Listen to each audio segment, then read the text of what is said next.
మీరు చూడాలనుకున్నదే మీరు చూస్తున్నది SV99 న్యూస్. జర్నలిస్టుల సమస్యలను వెంటనే పరిష్కరించాలని టీడబ్ల్యూజేఎఫ్ రాష్ట్ర ప్రధాన కార్యదర్శి రాష్ట్ర ఉపాధ్యక్షులు డాక్టర్ బండి విజయ్ కుమార్లు అన్నారు. మహబూబ్ నగర్ జిల్లా కేంద్రంలోని ప్రెస్ క్లబ్లో జీడబ్ల్యూ జిల్లా కమిటీ అధ్యక్షులు వాకిట అశోక్ కుమార్, కార్యదర్శి గోపాల్ ఆధ్వర్యంలో సమావేశం శనివారం జరిగింది.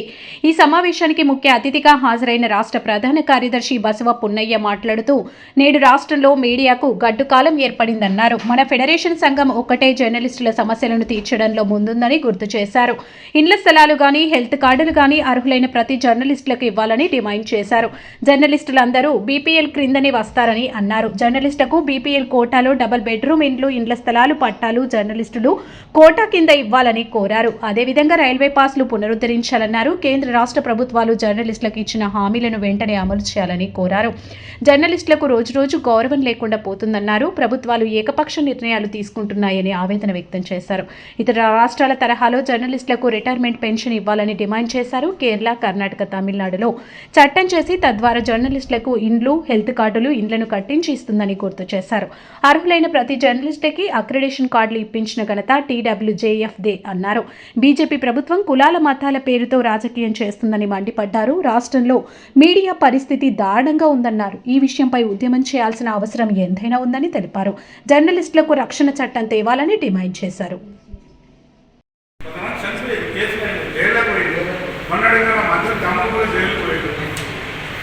దాని మళ్ళీ ఈ ప్రభుత్వం వచ్చిన తర్వాత అక్షసాలకు 360 డిగ్రీ సాఫ్ట్వేర్ TSDS డాటా తీసి ఎవరు ఎక్కడున్నారో మనకి బైక్ ఉందా, కారు ఉందా, ఇల్లు ఉందా, ఆస్తులు ఓన్లీ రీజన్ ఏంటంటే ఒక 6 మంది కోర్టులకు పోవడం వల్ల కలెక్టర్ ఒత్తిడి రావడం వల్ల కలెక్టర్ ఏం చేస్తుంది, నేను ఎంక్వైరీ చేస్తున్నాను చెప్పుకోవడానికి మొత్తం నోటీసులు రద్దు చేసి ఈరోజు 5,000 మందికి నోటీసులు వచ్చే పరిస్థితి కూడా ఉంది. ఒకరికి ఇద్దరికి కాదు. రీజన్ ఏంటంటే ఒక 6 మంది కోర్టుకు పోయింది. కోర్టు నన్ను పిలుస్తుంది, నేనెందుకున్నాను మొత్తానికి ఇష్యూ చేయాలి.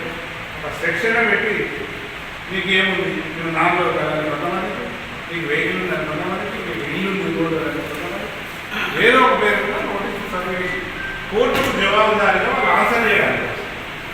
ఆన్సర్ ఇచ్చుకుంటారా, రిజల్ట్ ఏమొస్తుందని తెలుస్తుంది. ప్రజలు తిరుగుబడతారా, ప్రజలు అడ్డుకుంటారా అనేది మనం చూద్దాం. మనమే చేయాలమ్మా ఈ పోరాటం. ఇప్పుడు ఆ ప్రభుత్వానికి మనమే వ్యతిరేకం చేసినాం, ఈ ప్రభుత్వానికి మనమే వ్యతిరేకం చేయాలంటే కాదు. ప్రజలు కూడా వాళ్ళ రెస్పాన్స్ ఏమొస్తుందో చూడాలి. ప్రజలు కూడా మనప్పురం మన 180 మంది మహా జర్నలిస్ట్ మౌనం 180 మంది కోసమే పోరాటం కాదు కదా. 180 మందిలో 80 మందికి ఇళ్ళే రాదు. 100 మందికి సంబంధించిన ఇష్యూ పర్టికులర్ జర్నలిస్టులకు ఎమ్మెల్యే సంగతి ఇంకా మీకు తెలిసిందే. మెతక వైఖరి కాదు. ఆయనకి ఏంటంటే నేను కూడా బీపీఎల్ కింద అర్హులా కాదా అని నేను క్వశ్చన్ అడుగుతున్నాను. బీపీఎల్ కింద మరి కారు ఉంటే నామ్స్ ఉన్నాయి, నీవు కాదు ఎవరైనా.